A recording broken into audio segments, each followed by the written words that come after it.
Bonjour à toutes et à tous, très ravie de vous retrouver pour une nouvelle semaine de l'émission Café Matinal sur Advent TV.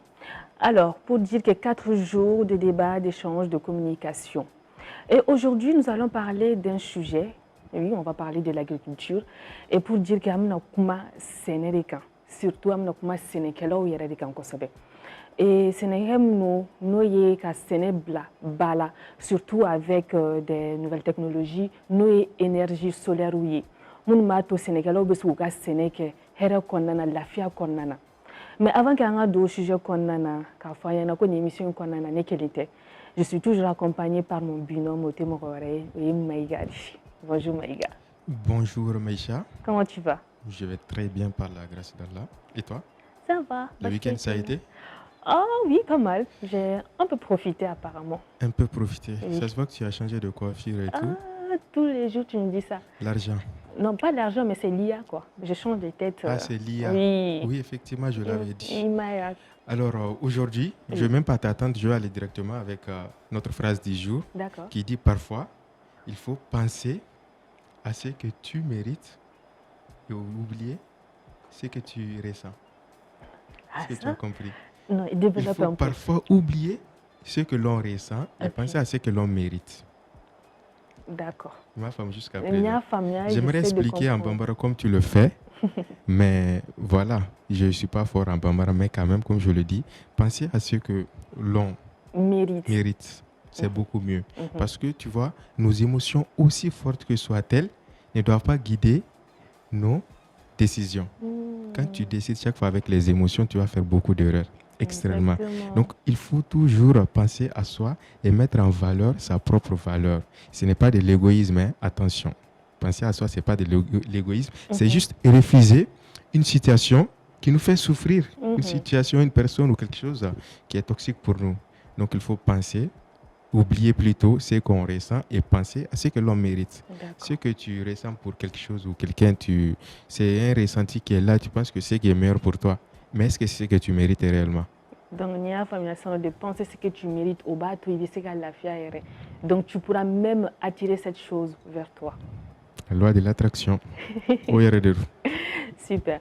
Alors, Maïga, comme il y a photo nabi, amna kuma Sénégal. Donc, on a invité Mambolo, allez Toraye Souri, Ibrahima Traoré, allez Sénégal, Tchakeda Doye, allez Moko Baye Fana parce que allez consultant commercial Baye. Donc, allez na chama fayana Sénégal, c'est qu'on a fait du mal là, c'est Malima surtout qu'à Sénégal bala, muni anga énergie solaire ou yeko, so golu technologie ou chama n'y fanga Sénégal ou n'ana. Nous bateau, c'est quoi Sénégal ou faire ma casserole, ma c'est donc innovation kura chama beno. Donc bonjour, Monsieur Traoré. Bonjour. Bonjour et bienvenue. Bonjour, Monsieur Traoré, donc comme on a fait comme est représentant commercial. Donc il y a barafana qui est Sénégal au fana bolo bino bolo. Ne fait que donc mon énergie solaire be se ka na fa bala se Sénégal au ma bibina. Ok, mba ou fofolo, mais émission Advance TV ni ala me baga na flé baga befo. Et je profite de cette occasion pour faire un clin d'œil aux Maliens de l'extérieur, aux Maliens, la diaspora malienne. Et particulièrement la diaspora des États-Unis, dont je représenterai prochainement au forum de la diaspora. Ambi Sénékodeka, solaire et sababu pour que Kaseka Sénékela ou yele ka condition de vie ka fallait. Parce que nyalamaya tetaka courant ko. Doute ja yelen ko atija manchima fon ko manchima fon munu mago be courant na pour que Kaseka balake. Maintenant solaire be se ka ke o sababu nyuma ye. Kuna foni soroli seraka kalanko seraka solaire be se ka ko sababu ye. O ye Sénékela yere ka du konona ani aka balake mino yere ka maya mago kuna foni sɔrɔ ka se ka ɲɔgɔn la kalan sababu sɔrɔ ali bololo siraw fɛ ɲɔgɔn la kalan sira minnu b'an bolo WhatsApp n'a ɲɔgɔnnaw connexion internet ka se k'olu baaraw k'a tɛ taga courant kɔ donc Agritech ye i sinsin solaire kan parce que bi bi in na énergie renouvelable n'o ye courant sɔrɔ sira minnu bɛ yen ni olu sɔrɔli ka nɔgɔn ni olu la yɛlɛmali sirilen bɛ sigida ni tile ni fiɲɛw n'a ɲɔgɔnnaw la o de bɛ se a bɛ se k'an dɛmɛ ka olu la waleya mais o fana kɔfɛ moyen de production ko bɛ yen parce que an ka sɛnɛkɛlaw bɛ gɛlɛya caman sɔrɔ san laban ninnu na tajiko gɛlɛyaw b'olu la taji mana sɔrɔ a bɔli dugu dɔ la ka taa dugu dɔ la o gɛlɛyaw b'o la ani gɛlɛya caman wɛrɛ donc Agritech ka miiri kɔnɔna la an y'a ye k'a fɔ ji sama mansinw bɛ yen bawo ka ji sɔrɔ ka kolo k'a k'i sago ye o de ye gɛlɛyaba ye an ka sɛnɛko la donc ji sama mansinw bɛ yen minnu bɛ se ka baara kɛ ni tile ye ɔ tile dun Mali ye Sahel jamana de ye yɔrɔ fɛn bɛɛ kɔni dɛsɛ bɛ se ka yana fo tile ko dɛsɛ donc o de kama ka se k'u ka baara u yɛrɛ ka mɔgɔya mago u ka condition de vie condition de bien-être tile bɛ se ka kɛ sababu ye k'o yɛlɛma et puis u ka baara fana kɛcogo tile bɛ se ka kɛ sababu ye ka o fana ka nɔgɔyaba don o la u ka se ka sɛnɛ kɛ san kalo 12 kɔnɔ ka sɔrɔ a ma kɛ ni musakaba fana ye. Super. D'accord. Parce qu'il a tout balayé sur son passage. Quand même, j'ai retenu quelques mots et toujours concernant les panneaux, l'utilisation des panneaux, selon lui, comment ça fonctionne? Parce que est-ce qu'il ne faut pas une technologie pour les Sénégalais, comme on le dit, les agriculteurs qui sont pas forcément qui n'ont pas forcément une éducation, comme on l'a ici en ville? Est-ce qu'il faut avoir une formation plus technique avant de les utiliser?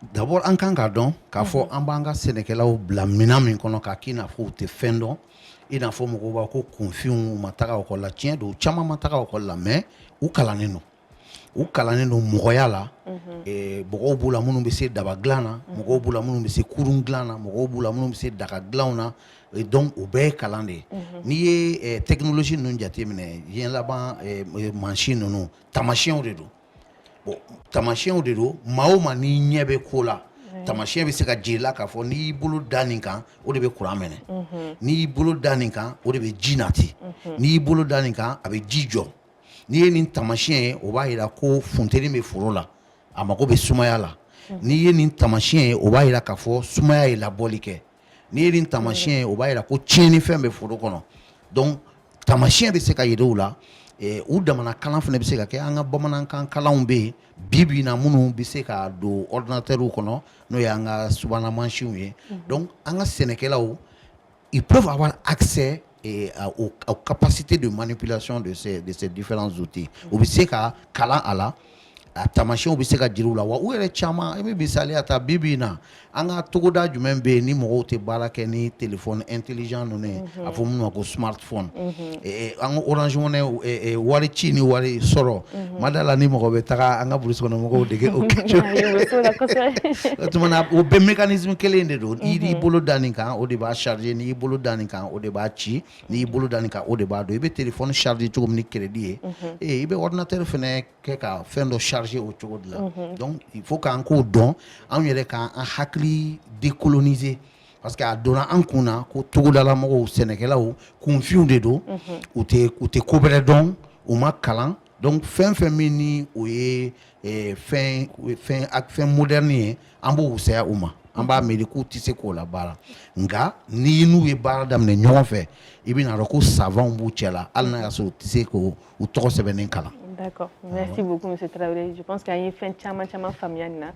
Et Amnata, dans la rubrique d'Oye, nous avons des grands titres avec Lassana Kone. Allez, Fanayanga Mourouba, une émission qu'on a. Donc, allez, nous avons fait Chama Kanyana. Actualité, nous avons Jamana Kondana, Café Fese Bananka, Djelena. Donc, Lassana Kone pour notre rubrique Les grands titres. Bonjour. Maïcha, bonjour. Bonjour. Comment ça va? Ça va. Très bien habillé. Oh, merci. Et bien coiffé surtout. Oh, c'est gentil. Merci. Bonjour. Bonjour, Kone. Korbachiti. Basi Fouete. Alhamdulillah. Maïga. Nam. Na folibi. Ne fana foli bi. Ajarani. Voilà. Merci. Aïwa, Maïcha, ambe foli dan flel baro ma Mali kono Mali koka ka fo ambe matinal de kene ka wa rubrique mi nyashinelo journaux bakurumba wala kalima ni o fena wati selenye. Ko dugu blaka san lada wuli am ta Maïga fanfɛ an bɛ dɔɔni fɔ commencer na. D'accord. Commencer ye iga k'a fɔ bamanankan il faut oublier ce que tu ressens et penser à ce que tu mérites. Très bien. Ma fɔ bamanankan na. K'a fɔ bamanankan na. Awɔ. Traoré. A fɔ bamanankan na. I bɛna baara wuli kɔfɛ. A ko kɔfɛ. Ayiwa Maïcha bamananw bɛ nin fɔ ko maa t'i yɛrɛ sara sɔrɔ. Maa t'i yɛrɛ sara sɔrɔ. C'est-à-dire adamaden i bɛ min kɛ i ka communauté ta famille tes enfants, tout ce qui rôde autour, professionnellement, socialement, il bɛ fɛn kɛ nin bɛɛ de ye. I bɛ fɛn kɛ hali i ka jamana ye, mais i yɛrɛ kun, e yɛrɛ ni min ka kan. N'a sera yɔrɔ dɔ la, i hakili t'o la parce que n'i y'a mɛn ko e yɛrɛ bɛ ka fɛn kɛ mɔgɔ ye, o b'a sɔrɔ i yɛrɛ bɛ yen. Donc a bɛ fɔ ko mɔgɔ t'i yɛrɛ sara sɔrɔ. N'i ye fɛn fɛn k'i yɛrɛ kun ye, a t'i sara bɔ. Donc i bɛ min mériter, n'i ye dɔ kɛ tuma dɔ la, i bɛ hakili to i yɛrɛ la, i yɛrɛ ni min ka kan, walasa e yɛrɛ fana ka to k'a kɛ mɔgɔw ye. Donc maa t'i yɛrɛ sara sɔrɔ. I ye fɛn fɛn k'i yɛrɛ, a t'i sara bɔ. Ni ce, kuma ɲɛna. Kuma ɲɛna. Merci, Kone. Kuma ɲɛna. D'accord. Maïcha, ceci dit, journaux kɔni kɛlen don ka sɛbɛnni kɛ bi kosɛbɛ. An b'a daminɛ l'indépendant la ni o ye kanabila ye.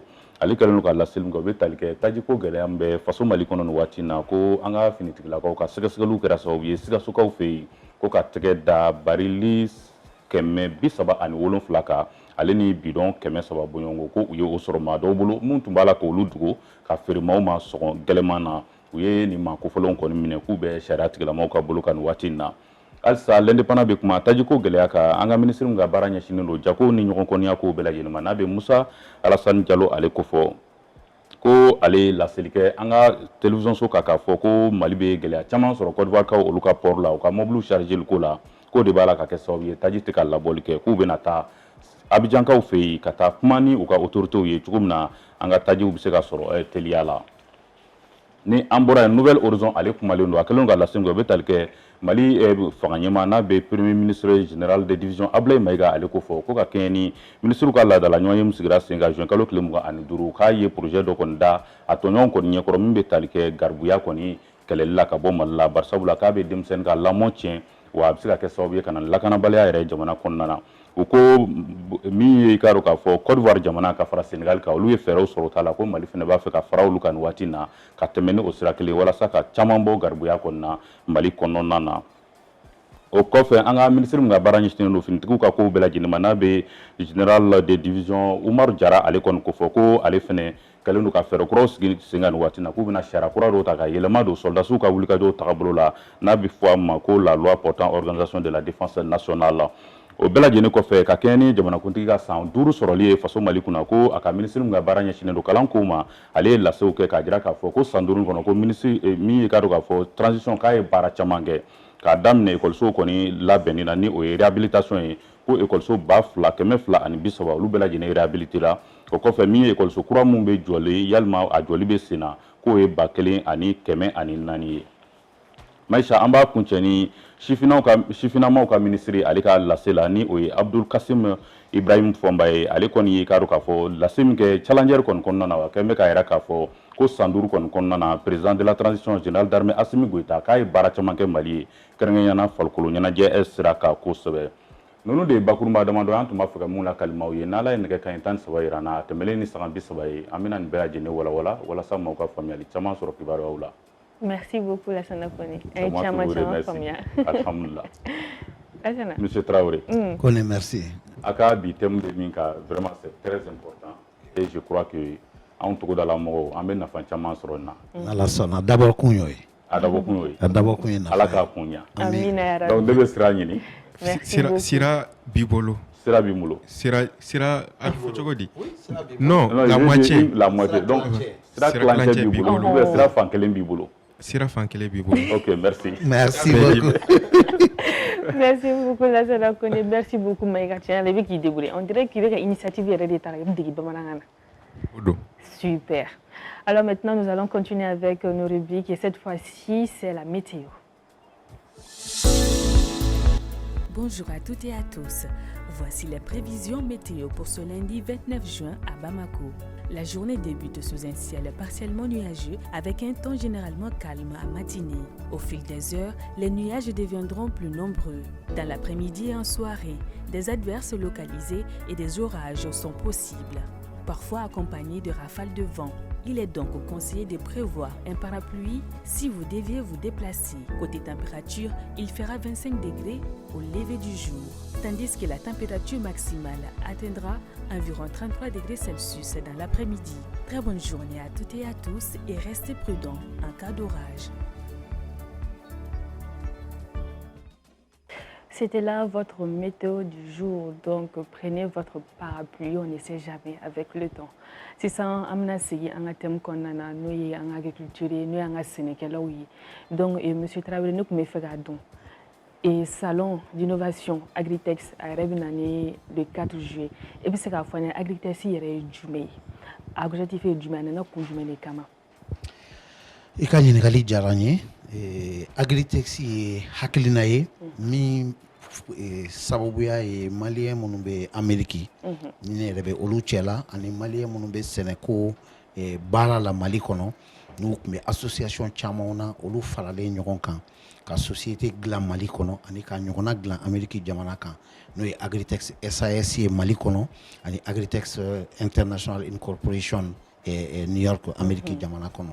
Donc hakilina ye min ye o de ye ka se ka maliyɛn minnu bɛ togoda la n'u ka baara ɲɛsinnen bɛ sɛnɛ ni mɔni ni baganmara ni ŋununda ni nakɔko ani yiriforo baaraw kan sɛnɛ n'a tɔnɔbɔ baaraw ani maliyɛn minnu bɛ diaspora la n'u bɛ jamana kɔ kan ni u fanba fɛnɛ ye burusi kɔnɔ mɔgɔw de ye togodala mɔgɔw de bɔlen ye ka taga tunga fɛ an bɛ se k'an fanga di ɲɔgɔn ma cogo min ka se ka Mali sɛnɛ bɔ nɔgɔ la ka Mali sɛnɛ k'a kɛ baara ye baara min bɛ sɛnɛkɛlaw yɛrɛ dɛmɛ k'u bɔ nɔgɔ la fɔlɔ ani ka se ka jamana yɛrɛ bɔ nɔgɔ la. Donc c'est une synergie d'action entre les Maliens établis à l'extérieur, c'est-à-dire la diaspora malienne et le monde rural malien dans le secteur agricole.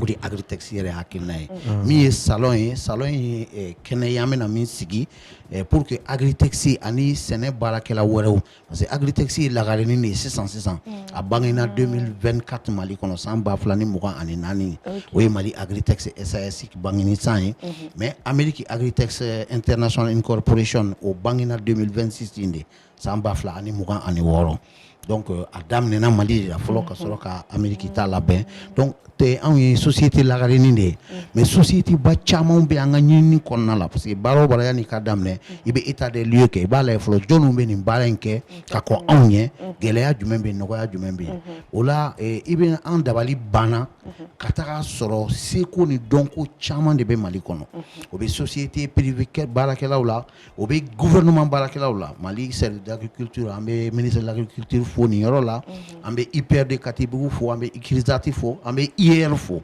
an y'a sɔrɔ ɲininiw caman de bɛ ninnu bolo seko ni dɔnko caman de b'u la sumansi ɲumanw caman b'u bolo nɔgɔw ni bagajiw caman b'u bolo nka a dɔnnen tɛ donc an y'a miiri k'a fɔ an ka kɛnɛ dɔ sigi kɛnɛ min sababuya la seko ni dɔnko bɛ mɔgɔ o mɔgɔ la sɛnɛko la u bɛɛ ka se ka na ɲɔgɔn sɔrɔ kɛnɛ kelen kɔnɔ u ka se ka hakilinaw falen u ka ɲɔgɔn dɔn yaasa malidenw ka se ka seko ni dɔnko ni fɛɛrɛw ani dabali minnu bɛ yen bɛɛ kelen kelen na an ka se ka jɛ ka a tɔnɔ bɔ o tuma sugu bulonba de don hakilinaw bɛna jago yɔrɔ min na seko ni dɔnko bɛna jago yɔrɔ min na sɛnɛkɛminɛnw foro baarakɛfɛnw o bɛɛ bɛna jira kɛnɛ kelen min kɔnɔ. Alors fais donc juste une petite précision Traoré. C'est une première édition. C'est une première édition. Et c'est sur combien de jours? C'est sur une journée. Une seule journée, la journée du samedi prochain. Jeudi 4 juillet à la maison des jeunes. Donc les kelen do kadam ne kanye konontona kataka langanzara seli kofela la donc ni akle kelen fora mo min ko fen chamantara ki da mais don jan musa kataka o salon yera la mɔgɔ min bɛ ni seko ni dɔnko dɔ bɛ i la walima sumansi dɔ b'i bolo walima dɔnniya dɔ b'i la walima sɛnɛkɛminɛn dɔ b'i bolo k'i b'a fɛ k'o jira malidenw na i b'a fɛ ka jira sɛnɛkɛlaw la o bɛɛ bisimilalen don kɛnɛ in kɔnɔ wari bɔ t'a la dɔrɔn i b'a fɔ salon organisateur ye an bɛ fɛɛrɛ kɛ i bɛ se ka i sen don a la cogo min o fana kɔfɛ mɔgɔ bɛ yen n'i b'a fɛ ka kunnafoniya sɔrɔ sɛnɛko kan o bɛɛ fana bisimilalen don nin kɛnɛ kɔnɔ Mali sɛnɛkɛlaw bɛna bɔ Mali togodaw bɛɛ la ka na k'a daminɛ Kajolo Kɔlɔnjɛba ka taga se fo Kuri fo Yoroso fo Keɲeba Bafulabe Buguni Yanfolila Garalo ainsi de suite nin bɛɛ baara wuli Masina ni sɛnɛkɛ dugu fɛn fɛn surtout malo sɛnɛ marabaw kɔɔri sɛnɛ marabaw a bɛɛ lajɛlen mɔgɔ cɛbaw ni a musobaw bɛna kɛ nin kɛnɛ kɔnɔ donc maa o maa bɛ yen ni e kɔni mago bɛ Mali sɛnɛkɛlaw fɛ baara kɛ ɲɔgɔnya la juillet kalo tile 4 sibiridon nata maison des jeunes na o y'i tileyɔrɔ ye. D'accord. Pour revenir toujours à la technologie liée à tout ce qui est l'énergie solaire surtout et à l'agriculture, me fait donc selon lui, est-ce qu'il y a fait un producteur est-ce qu'ils ont les moyens d'accéder à ces technologies-là? Oui, moyen ko be fort, mais moyen follow mbe segin ka taga ka proverbe ma ka proverbe no ya ka hakilima ya kuma ye ayi tien ba de fort. Moyen follow be kungolo kono de. Moyen follow be kungolo kono de Americain ba fun ma ko mindset. Ala ma de mani yere jate yoromi aka chala félicien. Donc moyen follow ye kungolo kono de Mali Sénégal o Mali Togo dala mogo o tese ka foyi la ɲini k'u bɛ dɛsɛ a la bon olu de ye maliden fanba ye n'i y'a jateminɛ ni ye maliden sarada kɛmɛ sara la 80 ni kɔ o ye togodalamɔgɔw ye o tuma Mali ka moyen a fanba ye olu ta de o tuma na a ɲɛdɔnbaliya a faamuyabaliya ou bien a ɲinibaliya de bɛ se ka u dɛsɛ moyen na n'o tɛ Mali ka moyen bɛɛ lajɛlen ye togodalamɔgɔw de nin yɔrɔ ka bon a la donc moyen ko tɛ anw hami ye anw b'a dɔn n'an y'an fara ɲɔgɔn kan sɛnɛkɛlaw bɛ u mago bɛ si la u mago bɛ nɔgɔ la u mago bɛ kunnafoni na u mago bɛ baarakɛminɛnw na mais olu u mago ɲatɔ fɛnɛ nafolo de bɛ sɔrɔ a la o tuma jagokɛla minnu bɛ jamana kɔnɔ nafolobɔla minnu bɛ jamana kɔnɔ maliyɛn minnu sigilen bɛ kɔfɛ an ka tungalankew yan'u ka kalo kalo ka wari bila ka na k'u ka somɔgɔw ka ɲɔ ni malo san k'a dun u bɛ se ka financement u bɛ se ka nafolo bɔ ka don baara la baara min b'u somɔgɔw dɛmɛ u yɛrɛ ka s'u yɛrɛ kɔrɔ fo ka wari ci olu ma jamana kɔ kan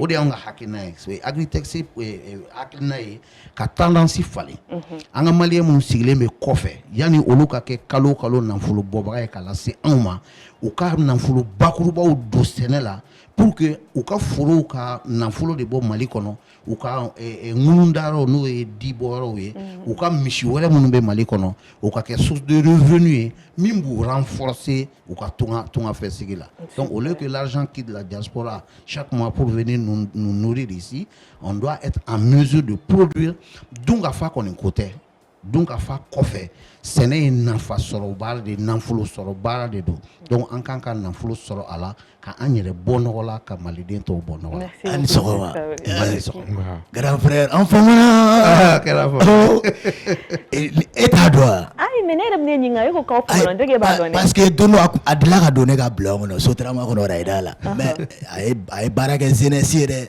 et puis mɔgɔ don a bɛ fɔ cogo di tubabukan na ko conviction ani détermination o fɛn b'ale la n'a bɛ fɛn min fɛ wagati min na a b'o de kɛ a cɛ sirilen don Maliko la hali bi Ala k'i mɛn an kɔrɔ i b'a dɔn min don wa i bɛ ka kuma c'est-à-dire n bɛ k'i lajɛ zesi a bɛ fɔ cogo di yɛrɛ ni dabali banna o fɔ cogo awɔ ma soke yɛrɛ n kɔni dabali banna i m'a fɔ parce que n tɛ tubabukan mɛn ne bɛ soke dɔn fɛn min na c'est comme ni ko dɔ kɛra i la o de tɛ soke ye voilà i bɛ ka sɛnɛko kuma min fɔ i b'a dɔn k'a ye courage di ne ma yɛrɛ ne bɛ fɛ ka parantiya dabila ka ɲɛsin sɛnɛ ma oui parce que imagine depuis 94 ne bɛ bulon na Maɲanbugu Falajɛ n bɛ ka pasaw wele n b'u kɛ bulon kɔnɔ n bɛ taa n'u ye dugu kɔnɔ n bɛ segin n'u ye mais e nana ka kuma dɔw fɔ ne tulo b'a bɛɛ la i ko sɛnɛ mun yɛrɛ a kuranama wa mun ne awɔ kɛ énergie solaire ka sɛnɛ kɛ ni tile ka tile kɛ ka courant di ka ji sama mansinw la imagine san kalo 12 ka se ka sɛnɛ kɛ o de tɛ sɛnɛ i y'a ye ou bien o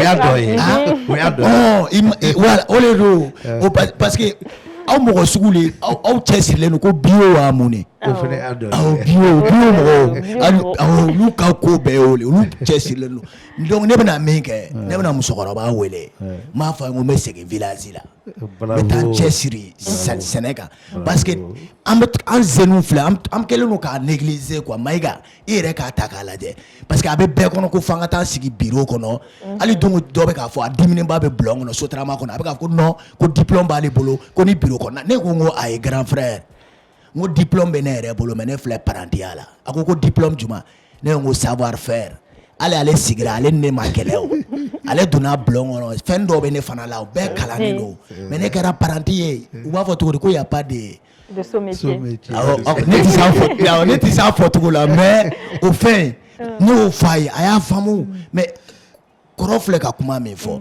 an ka k'an cɛsiri an kana bɛɛ kɛ diplôme ye an ka taa sɛnɛ kɛ imagine et puis ale yɛrɛ bɛ ka système min fɔ yɛrɛ o diyara ne ye parce que kɔrɔ i tɛ t'i sigi le machine k'a bɛɛ kɛ i k'a lajɛ. Mansi bɛ caman kɛ a la. Awɔ mais e tɛ foyi kɛ. I bɛ dɔɔnin kɛ. I bɛ dɔɔnin kɛ. Ne b'o yɔrɔ fɔ parce que ne kun b'o yɔrɔ faamu. A bɛ ne kɔnɔ ko i bɛ t'i sigi dɔrɔn dɔw bɛ butɔn digi dɔrɔn sɛnɛ bɛɛ bɛ kɛ i bɛ taa kɛ kɔnɔgɛn.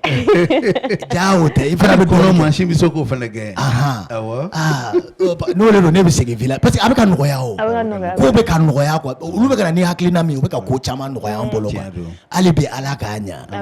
Awɔ ne tɛmɛtɔ le ne tun bɛ n tɛmɛna n'i ye dɔrɔn n ko mais ne famana k'i ye bulon kɔnɔ. A diyara n ye a diyara n ye. Munna i ye sotarama bila ou bien i ye fɛn sɔrɔ a. Voilà dibi ninnu ye ko dɔw kɛ. U ye ko dɔw kɛ. Wuli tiɲɛ sinon tuma bɛɛ sɔgɔma joona dɔrɔn i jɔlen bɛ goudron da la. Voilà. Ko ne yɛrɛ tun to ka wuli ka na passer san. Voilà n ka papayew de feere la. Papayew de commencé la ka feere sisan namasa fana bɛ ka feere. N fana ye mobili dɔ sɔrɔ ka taa. Sɛnɛ bɛ mɔgɔ bɔ nɔgɔ la. I sanzira dɛ. N'est-ce pas? Ok bon ne bɛ taa quoi an bɛ ɲɔgɔn ta kɔfɛ. Merci beaucoup. Maïga Ala ka tile yɛrɛ ca. Sila belebele don dɛ. C'est un chef. An ka chef in b'a dɔn. Cɛ min bɛna sa Jibi Sako f'a bɛ to ka na fo ne n'a bɛ ɲɔgɔn sɔrɔ café feere yɔrɔ la tan. Fa a tɛ sukɔrɔba k'a ka Nescafé la tan. O n'a bɛ ɲɔgɔn dɔn. An ka DG don dɛ. Bon Raïda la an fana ka DG le don Raïda la parce que a ɲɔgɔn café sanna tɛ k'an bɛn an bɛ ɲɔgɔn ta quoi. Allez merci beaucoup Sourobalé. Ok k'an bɛ foro la. Donc a bɛ tila ka ɲɔgɔn sɔrɔ foro la. Non an bɛ ɲɔgɔn sɔrɔ foro la. Merci beaucoup Sourobalé. Donc maintenant on va aller sur Arrêt pour voir avec Omar Sissoko.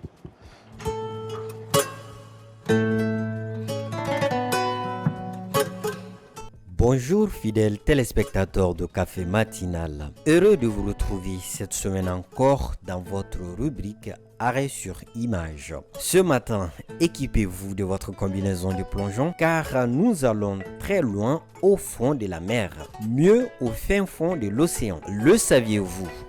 Au cœur des océans du monde, qui recouvrent environ 71% de la surface de la Terre, se trouvent les abysses. Les abysses sont les zones les plus profondes de l'océan. Ils se situent entre 4000 et 6000 mètres de profondeur. À cause de la pression et de l'hostilité de l'endroit, toute vie y est presque impossible, à part certaines espèces qui ont pu s'adapter au fil du temps. Totalement obscurs, les rayons solaires ne pénètrent pas le fond des abysses à cause de sa profondeur, donnant lieu à un spectacle glacial et apocalyptique.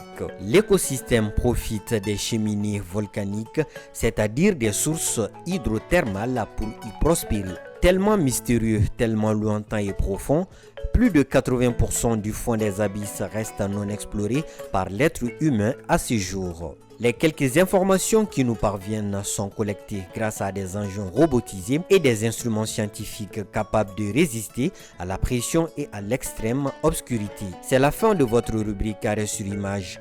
Merci de l'avoir suivi et à bientôt pour d'autres sujets passionnants sur Advance TV. Merci beaucoup Omar Sissoko pour ces informations. Maintenant, place à notre actualité sportive et ça se passe avec Issa Cissé, c'est notre grand sportif disons. Donc avec lui, nous allons bien décortiquer les actualités, de savoir ce qui se passe aujourd'hui avec lui. Bonjour Issa. Bonjour Maïcha. Comment tu vas? Ça va bien. Bonjour à tous. Bonjour. Bonjour. Quoi de neuf ce matin? Ah, c'est à nous de te demander en fait, à quoi pour nous? Bon, j'ai trois petites informations que je vais développer dans l'émission Advance Sport de ce soir avec mes invités. Et la première information concerne la Coupe du Mali. Nous commençons avec la Coupe du Mali dont la finale de la 11e édition s'est jouée ce samedi. Il s'agit des dames bien sûr. L'USFAS dames ont battu l'Amazone de la commune 5 sur le score de 2-0 et remporte cette 11e édition de la Coupe du Mali féminine. Donc, Maïcha, après ça, il y a aussi, je parlais tantôt de l'organisation de la Coupe d'Afrique de rugby, le fois AR Zone B, qui a débuté ce dimanche avec une victoire malienne 32-7 face à la Guinée-Conakry. Ouais, 32-7. Donc, la dernière information concerne bien sûr la Coupe du Monde. On termine avec la Coupe du Monde 2026 à l'issue de la phase de poule. 9 nations africaines sur 10 avaient réussi à se qualifier pour les 16e de finale, mais malheureusement, l'Afrique du Sud est tombée hier face au Canada lors du tout premier match de ces 16e de finale. Il faut noter que le Maroc jouera face aux Pays-Bas demain mardi à 1h du matin. La Côte d'Ivoire jouera le Norvège à 17h. Le mercredi 16h, la RDC jouera contre l'Angleterre. La Belgique recevra le Sénégal à 20h pile. Vendredi, Suisse recevra l'Algérie à 3h du matin. L'Australie jouera face à l'Égypte à 18h. L'Argentine jouera face à Cap-Vert à 22h. Et enfin, le dernier représentant africain, Ghana, jouera contre la Colombie à 1h30. Merci beaucoup, Issa. Merci beaucoup à Donc, vous. on a hâte de revoir, de regarder les matchs sportifs. Bien sûr, il a répété juste quelque chose d'intéressant. Oui. 32 buts à 7.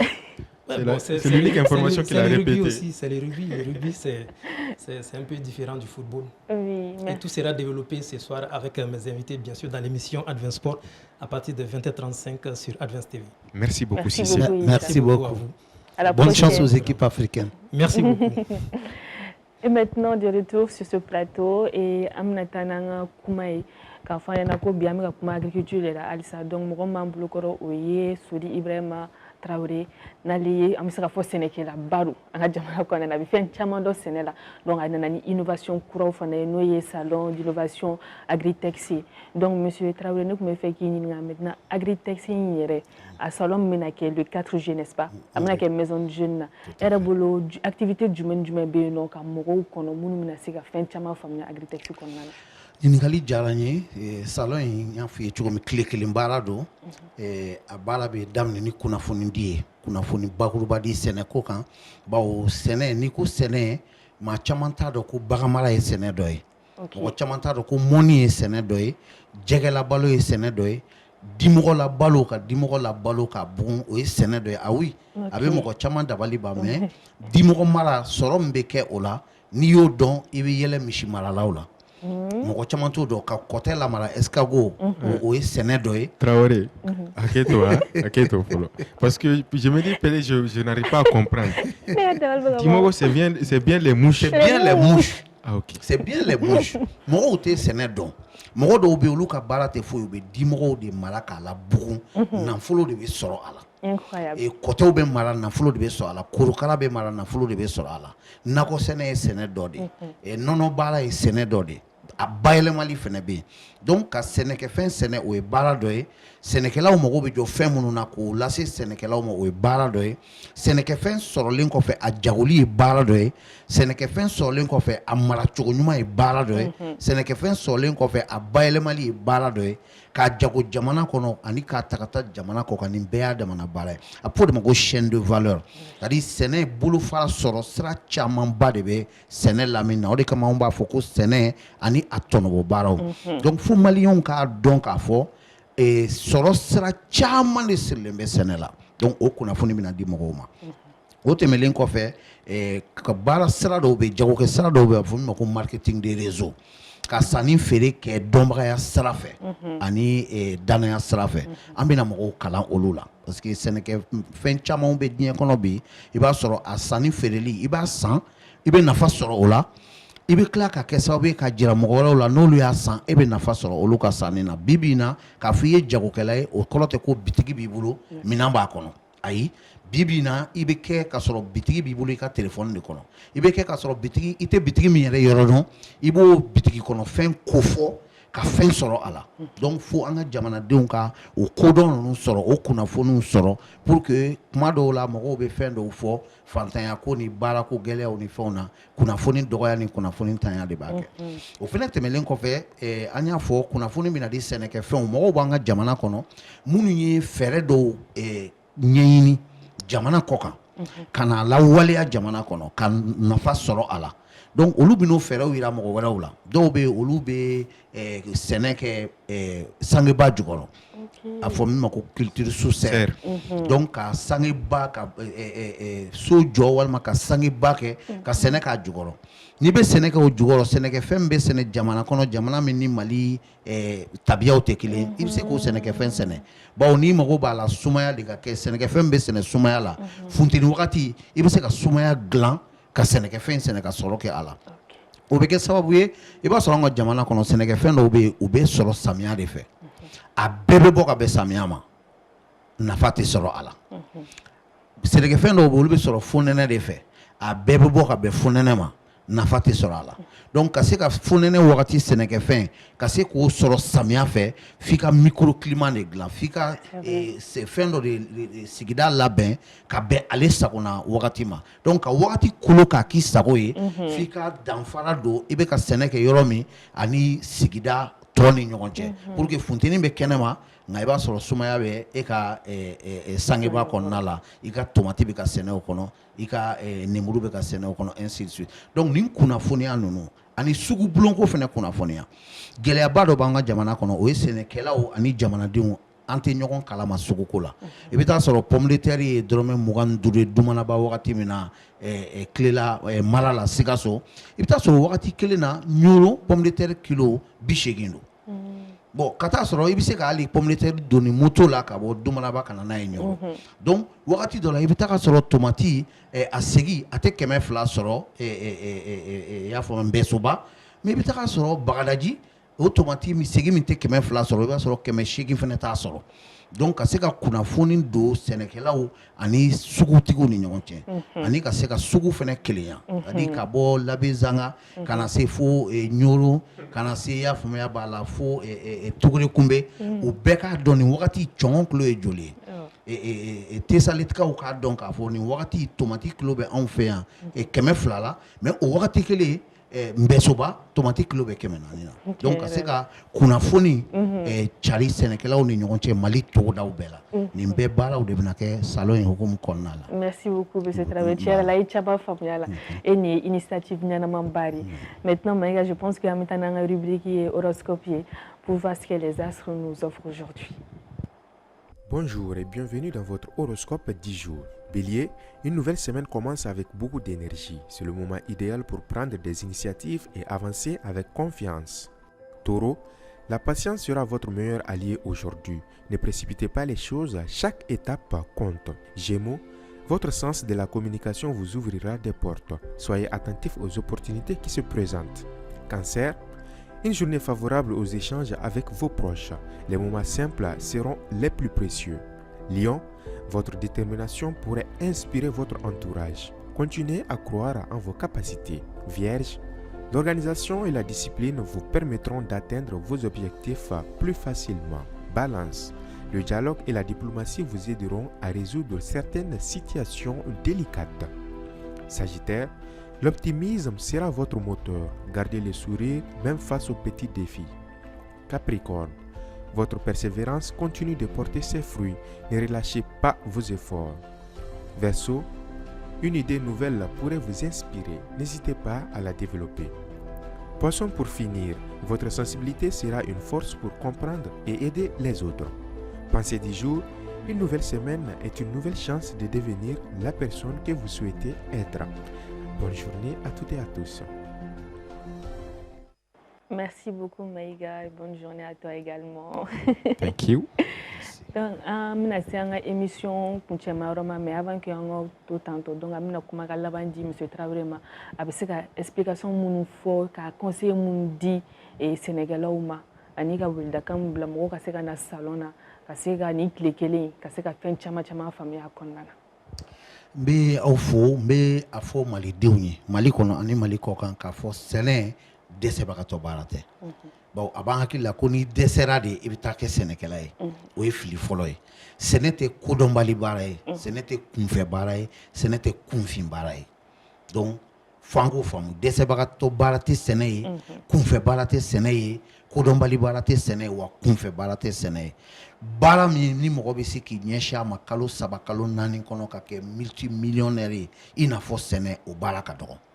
siga foyi t'o la ka papaye sun turu k'a ladon kalo 5 kalo 6 ka miliyɔn 10 caman sɔrɔ a la sɛnɛ de bɛ se k'o se mɔgɔ ma donc an b'a ɲini maliyɛnw fɛ an k'an ɲɛsin sɛnɛ ma a bɛ fɔ an ye ka kɔrɔ ko la terre ne ment pas nkalon tɛ dugukolo tɛ nkalon tigɛ nka sɛnɛ bolofara caman de bɛ yen donc maliyɛn minnu bɛ jamana kɔ kan ani minnu bɛ jamana kɔnɔ an k'an bolo di ɲɔgɔn ma janko jamana bɛ taabolo min kan n'o ye yɛrɛma hɔrɔnya taabolo ye maa bɛ se ka yɛrɛma hɔrɔnya cogo di ka sɔrɔ i ma se k'i ka dun ka fa sabati kɛcogo tɛ o la ni mɔgɔ min dun y'a ye bi Mali ka dumuni a caman walima a fanba bɛ bɔ kɔkan de donc Agritexte ka hakilina la malidenw kan ka fɛɛrɛ tigɛ an k'an bolo di ɲɔgɔn ma k'an ka jamana marabagaw senkɔrɔ ma tintin yaasa yɛrɛma hɔrɔnya min bɛ ka fɔ n'o ye souveraineté ye an ka se ka a lakika sɔrɔ bawo yɛrɛma hɔrɔnya lakika a bɛ daminɛ dun ka fa sabatili de la i ka se i kɔnɔbara kɔrɔ o kɔfɛ anw b'a fɛ dun ka fa ka sabati fo Mali ka tila ka kɛ sugubulonba ye diɲɛ kɔnɔ an ka se k'an yɛrɛ labalo ka tila k'an ka balo tɔ kɛ ka jamana wɛrɛw labalo o de ye Agritexte ka hakilina ye wa juillet kalo tile 4 sibiri nata maison des jeunes na baro bɛna taa kɛ o de kan hakili la Mayiga o tɛna fɔ e kɔ bawo an b'a dɔn e bɛna don dimɔgɔ mara la o tuma na madame yɛrɛ an bɛna ale dɛmɛ pour que ale ka se ka peut-être tori mara ou bien kɔtɛ mara kɛ nin bɛɛ ye fɛn marataw ye nafaba bɛ sɔrɔ minnu na. Merci beaucoup monsieur Traoré. Mayiga. Je pense qu'il a tout dit, la terre ne ment pas, mais au-delà de ça, une fois que c'est sorti de la terre, il faut qu'on arrive vraiment à travailler sur la transformation et surtout la conservation. Parce que c'est ce qui nous manque réellement, c'est ce qu'on voit. Par exemple, même tout récemment, on voit des mangues, tellement de mangues gâtées. Ça, on doit aller au-delà de ça, là où nous sommes. Il faut qu'on arrête la négligence. Je pense que c'est toujours la négligence qui nous pousse vers ce fléau-là. Donc, c'est tout ce que j'avais ajouté. Merci. Merci beaucoup Mayiga et merci également à notre invité Ama Fogo Bianga bi émission Bani pour dire que ala ka barka do anga dugukolo la ka barka do anga sénégalais la yara bi ala ka sénétanie kairiwa donc ça prend fin à notre émission. On se donne rendez-vous demain même heure mêmes émotions. Bye bye. Merci à tous et à toutes.